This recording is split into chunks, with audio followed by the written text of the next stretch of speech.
It's the most coveted prize in professional wrestling. It's gold, it's bold, and built to represent greatness. Ooh, yeah. Some championship belts actually cost over $10,000 to $50,000 to make, and they're crafted by just a few elite manufacturers around the globe. Icons like John Cena have held it high, stacking up a record 17 world titles. But just how the hell is this magnificent symbol of power, the WWE Championship belt, actually made? Join us today as we take a look behind the gold. Way before gold plates and leather straps defined champions, ancient societies found powerful ways to celebrate victory. Thousands of years ago, when the Grecians crowned the champion of the Olympics, it wasn't in gold and silver, but it was with the simple olive wreath. Essentially a badge of honor as opposed to any symbols of wealth. There's no diamonds, there's no gems, just straight glory. Now we jump ahead to the 19th century and we can see that boxing was starting to resemble something that we would later recognize today, and leather straps and ornate metal plates started to replace laurel wreaths, representing that not only somebody won a fight, but they also became a reigning champion. Now, who would have guessed that as professional wrestling became more and more popular in the early 20th century, those belts would change even further, becoming brighter and flashier, representing the larger-than-life personalities that wore them. And get this, the very first official wrestling championship belt came about all the way back in the 1870s. Championships weren't just celebrated, they were actively worn. Every championship belt starts with inspiration, a blend of prestige, power, and personality. The design process is where the legacy starts. It usually starts as a hand-drawn sketch, a rough idea of what a title could be. After that, designers use CAD to carefully flesh out each curve, each plate, each gemstone placement to a degree of technical precision. Every detail is thought out. The shape of the center plate, how big the side emblems are, texture of the leather, everything's intentional. Custom logos, engraved names, and ornamental fold patterns are all added to reflect the championship identity with that of the brand identity. Now, over the decades, wrestling has seen more than 80 unique belt designs, each tied to a single moment, an era, a legend. Think of the iconic Big Eagle belt from the Attitude Era, worn by, Stone Cold Steve Austin and The Rock. It was bold, it was brash, and it was unforgettable as catching a beer or catching a people's elbow to the face. Or take a look at John Cena's spinner belt, turning the WWE logo into a rotating centerpiece and giving the title a hip-hop twist. The John Cena stops moving, but the belt don't stop spinning.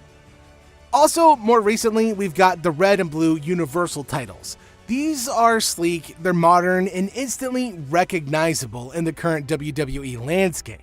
Most start with a leather strap, traditionally made from high-quality cowhide. It's durable, it's flexible, and it has that unmistakable heavyweight feel when draped over a shoulder or held above a head. Alright, so once the materials are all chosen, the real transformation begins. This is where raw metal becomes a symbol of victory. The process starts with cutting the metal plates. Using high-powered laser cutting machines, each plate is shaped with surgical precision. These lasers follow the exact outlines from the digital design, ensuring every curve, edge, and notch match perfectly. It's fast, it's accurate, and it sets the foundation for literally everything else that follows.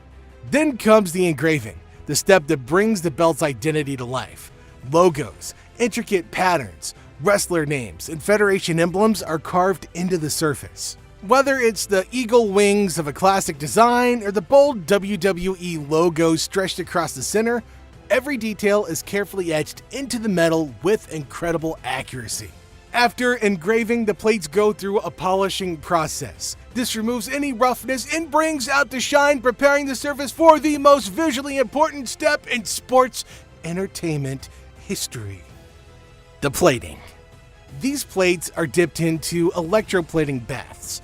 Think thin layers of gold, silver, or nickel that are bonded to the surface, giving that unmistakable shimmer under the lights. But it doesn't stop there. Depending on the belt's design, custom finishes are added. Some go with a high-gloss mirror shine, others opt for a matte finish that looks bold and modern. And in some cases, you'll even find dual-tone finishes that mix gold and silver for a truly unique high-end look. And now, the plates are polished and ready. It's time to bring the whole belt together, and this part is all about precision and craftsmanship. First, the leather backing is cut to fit the exact dimensions of the plates. Whether it's natural leather or synthetic, each piece is carefully measured and trimmed to ensure a perfect fit.